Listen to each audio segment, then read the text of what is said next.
Hello, ladies and gentlemen, I'm the film attorney, and my client has a case.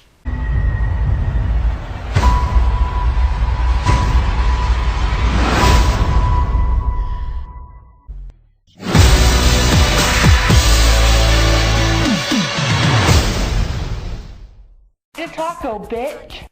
For years, fans of the classic Ghostbusters franchise have been crawling the walls in anticipation, waiting on that third installment. And after a lot of, they're going to do it, they're not going to do it, they're going to do it, they're not going to do it. Finally, the much-awaited sequel became the much-dreaded reboot. Now, it's not uncommon for a movie with the notoriety of a Ghostbusters or Teenage Mutant Ninja Turtles or, hell, any horror movie that's been attempted since Psycho to be ill-received even upon its release. People go in with a preset agenda to hate the film and will whether it's good or not. In fact, God help this film, should it actually be better than the original. Because that's when the hate gets downright vitriolic. You know how everyone said the Nightmare on Elm Street remake was going to suck? Well, it kind of did. But for the most part, people were well satisfied with the stinker they were given in that film. And then there's Rob Zombie's Halloween, which, by every standard of filmmaking, storytelling, character development, and pathos, is a better movie than the original. And like religious fanatics, they will deny all merits of this film to the point to where it's actually aggravating to listen to them. John Carpenter's The Thing was nothing but a gross-out film. It didn't have any of the suspense and mystery of the 1951 classic. Yes, it did. Except for in Carpenter's film, it ended up the shit actually going somewhere. Call. The original was gripping because of its intellectual, scientific deduction and process. John Carpenter's was more, accurate. That's right. Except for the monster wasn't a Frankenstein ripoff. It was a unique and believable creature that was actually fucking scary. It was nothing more than mindless blood and gore. Oh, fuck! Yeah, nice fucking game, nice fucking game.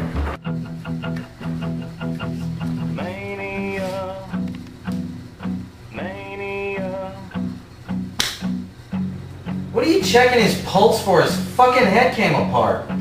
Of course it did. I'm a good shot! How could you miss with that thing? Do you have a problem with what I did, Anthony?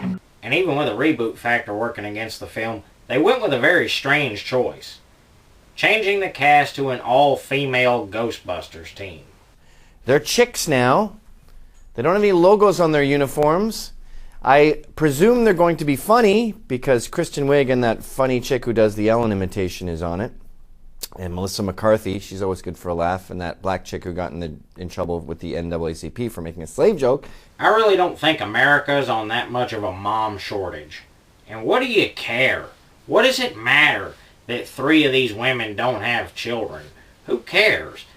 And what about the other hundreds of women who are probably working in the costume department, the makeup department, the set design department, and whatever other department? They probably have plenty of kids. I think I think Kristen Wiig's vaginal post is covered.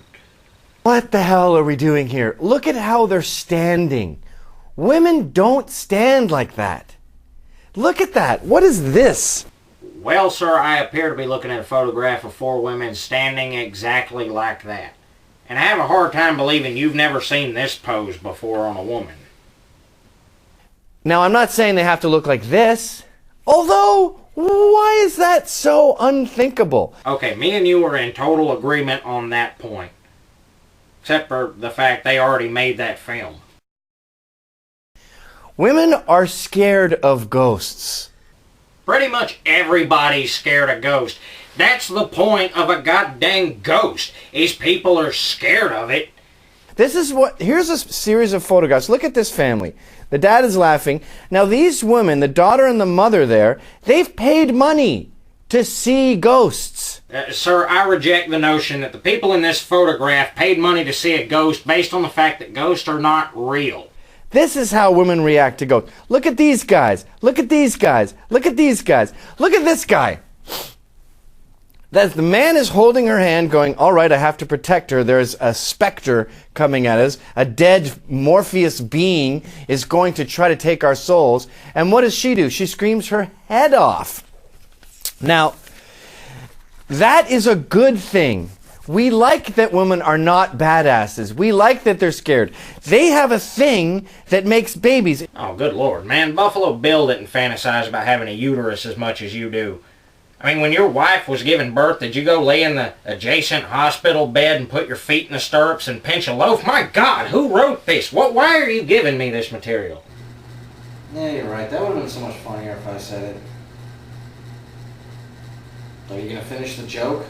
No, I will not finish your joke. Now, let's for a second look at women's relationship with the undead in films. Think of any horror movie ever made. Who usually beats the monster in the end? 9 times out of 10, it's always some lady. And while Ghostbusters is primarily a comedy, it's also kind of a horror film too, albeit a very cookie-cutter one. But the audience that loves the Freddys and the Jasons and the Michael Myers and whatnot, they also love Ghostbusters, even more so than your average comedy fan. You go to any horror con anywhere, you're going to see the Ecto-1 parked right next to Christine and that Hearst from Phantasm. But Ghostbusters isn't just a comedy horror film either. It lives in a different, more obscure, weirder category of the genre. The horror superhero. Most famous example would be Ash from Evil Dead, or the Toxic Avenger. And they're rarely acknowledged because this is a genre that tends to focus more on the villains. But there may be more of these characters than you actually realize. So with that in mind, the Ghostbusters being 4 chicks actually makes perfect sense. According to movie statistics, having a vagina greatly increases your odds of survival in a horror film type situation. Why? Nobody really knows. Their periods attract bears. Well, now that we got the misogynist viewpoint out of the way, let's see what the gals think of this. Wow. Okay, if this is what women do with things, stop doing it, because you're fucking it up. Oh, Jesus, you're worse than him. Original about it, other than it was women instead of men. Oh my God.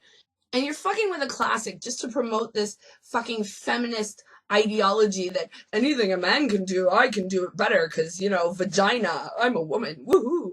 Alright, the original Ghostbusters was Harold Ramis, Dan Aykroyd, and Bill Murray. From a physical fitness standpoint, this was 4 women. It was a total rip of the first Ghostbusters movie, as I'll show you in a second, but it's a rip of 2 parts of the first Ghostbusters movie.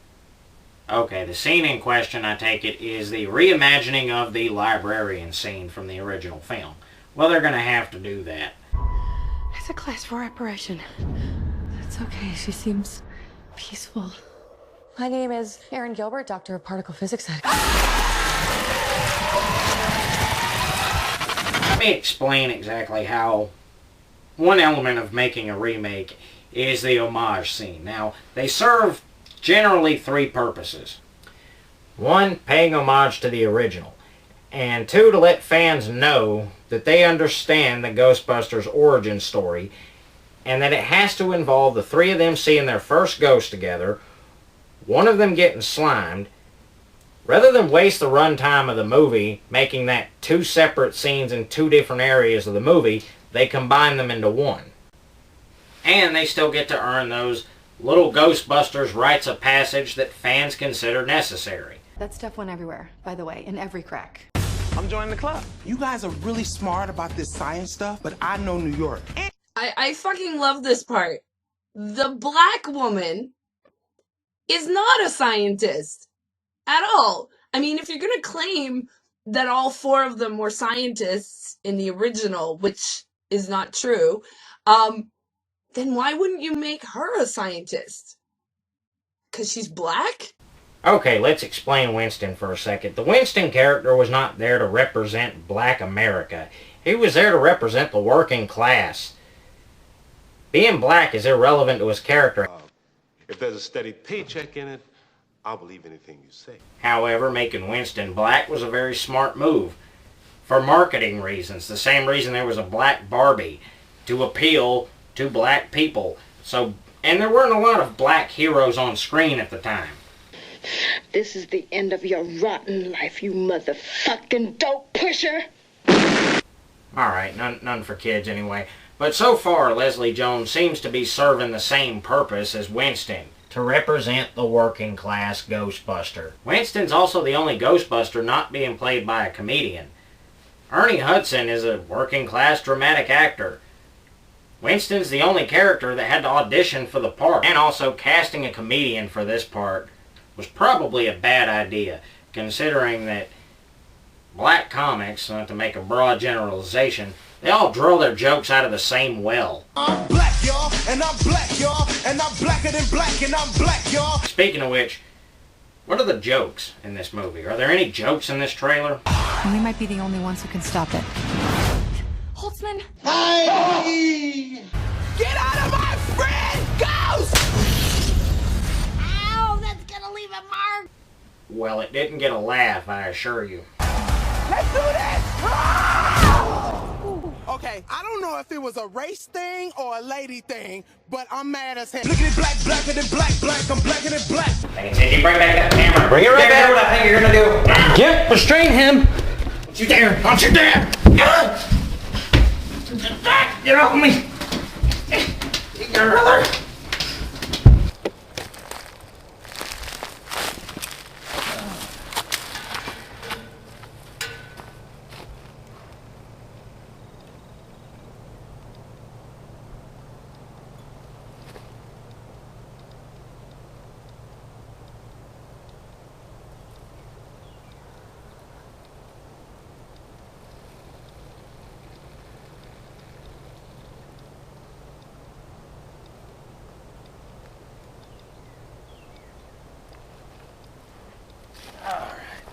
Let's do this. Oh, shit, I hit record already. Ah, fuck it. Hi, everybody. I just wanted to take a second here to talk about, well, that joke. Take the far one. Let's do this! Okay, I don't know if it was a race thing or a lady thing, but I'm mad as hell. See, my problem with this joke is that every beta male movie critic will let this joke slide. Out of all that whole list of hacky premises and one-liners, they're going to let that one slide. And the reason is because they're all terrified that black people think that they're racist. They think that anyway. They're never going to not think that. Alright? And this joke is proof of it. Alright, let's break this down. Let's put this one under the microscope for a second. So, outside of the fact that the failed stage dive bit was done in Son-in-Law back in like 1992 and 100 times since, probably 100 times before, that's not really the funny part. That's not what you're supposed to laugh at. You're supposed to laugh at the fact she goes, I don't know if it's a race thing or a lady thing, but I'm mad as hell. Okay, let's dissect this, and I'll explain why it doesn't make sense as a joke. They just carried Melissa McCarthy, so how is it a lady thing? It definitely ain't a weight thing. But you're not supposed to care. You're just supposed to hear the race thing and go, oh, we are so racist. Oh.